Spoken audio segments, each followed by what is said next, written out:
When we fill out the residential purchase agreement, there's this place in there that says who pays for the title insurance. And in our county, in San Joaquin County, in Central California, it's split 50-50, okay, between the buyer and the seller. And a lot of times I get the question, what is title insurance? And I'm going to answer that question right now.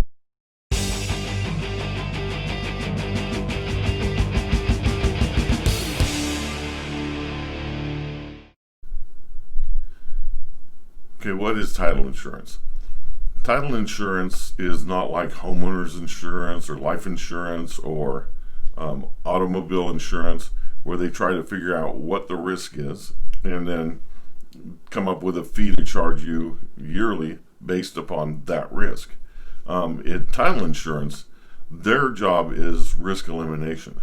They want to make sure that there is no claim to title after they're done. Title companies spend a lot of their money on storing, maintaining, and analyzing information in the official records that affect the title to your real property, to what's going to be your real property. Some of the records date back over 100 years. So they go back real far to make sure nobody has anything. They're experts. Look for any claims that others may have on the property, any recorded liens, any legal actions, disputed interests, rights of way, or other encumbrances on the title. One of the big ones is California is a community property state.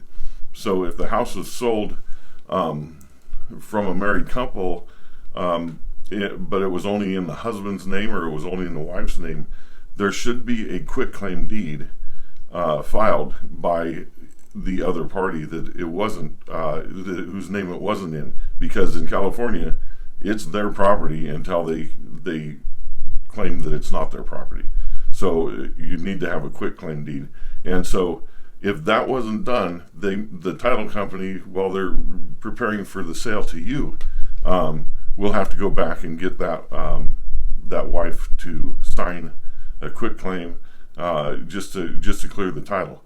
So things like that will be going on. Of course, we don't live in a perfect world. There's human error, there's changing legal interpretations, and making 100% risk elimination is impossible.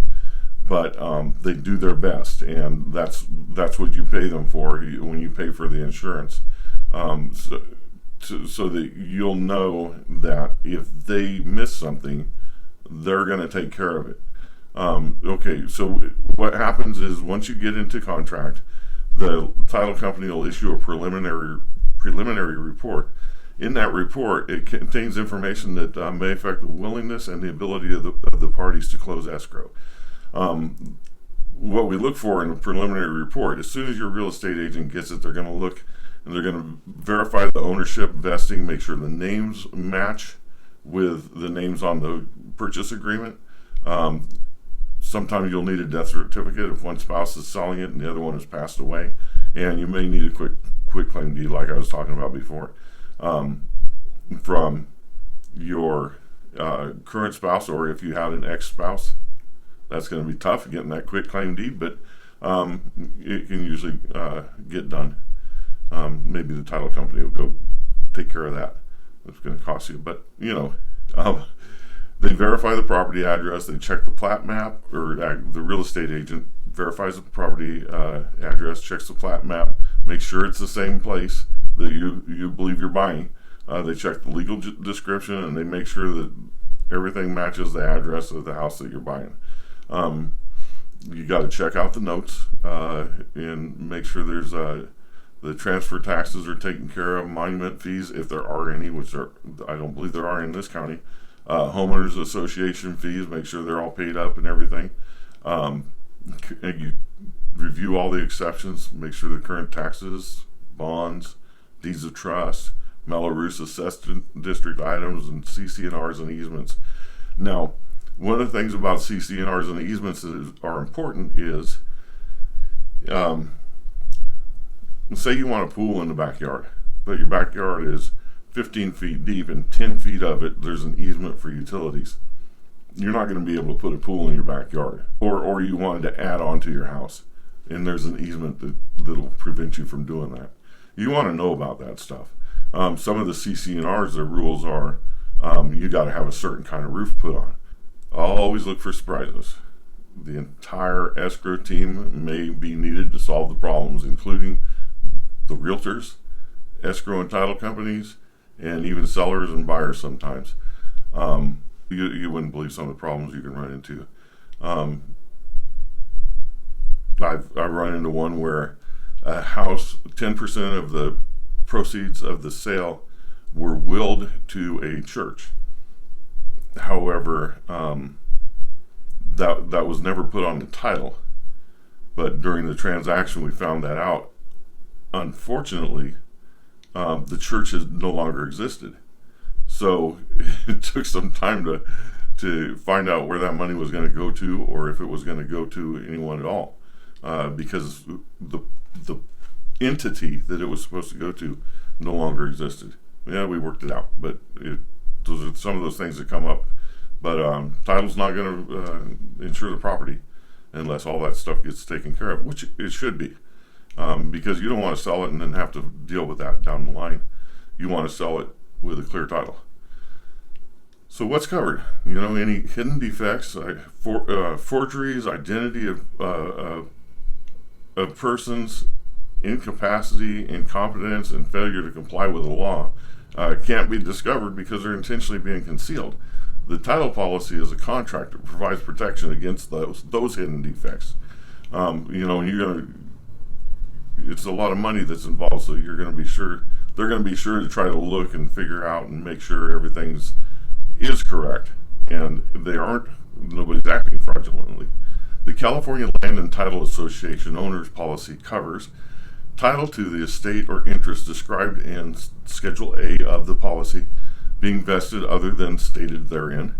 Okay, any defect in or lien or encumbrance on the title, unmarketability of the title, lack of right of access to and from the property. They want to make sure you have access to the property, most likely via a right of way over someone else's property. The extended owners and lenders policies are available through. Now let me get to that. If you have a lender, they're going to require that you have a lender's policy. You probably pay for it in the loan, or you'll pay for it as part of your closing costs. Okay.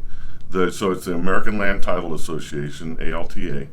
Coverages are extended to off-record matters, but are generally discoverable by an inspection of the property or questioning the parties in possession, such as unrecorded liens and encumbrances, unrecorded easements, unrecorded rights of parties in possession, encroachments, discrepancies, or conflicts in the boundary lines.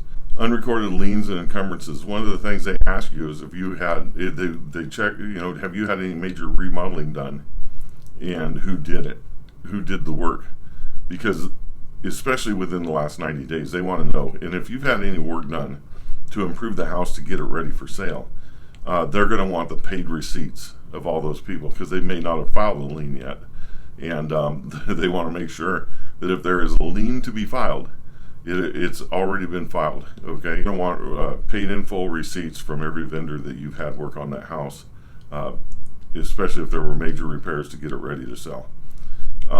ALTA policies are available for lenders and owners, and can also be for residential 1 to 4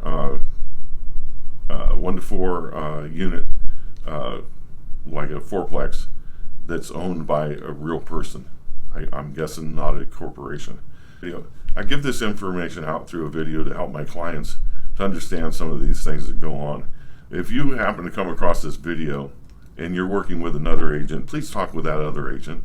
Please talk with your agent to verify this information. I'm selling real estate in the Central Valley of California. If you're anywhere else, there are way different ways of dealing with title insurance and escrow and everything like that. Some escrows are done through a lawyer in different parts of the country. So please just take this as information, but verify, trust but verify. All right, thank you very much. Have a great day.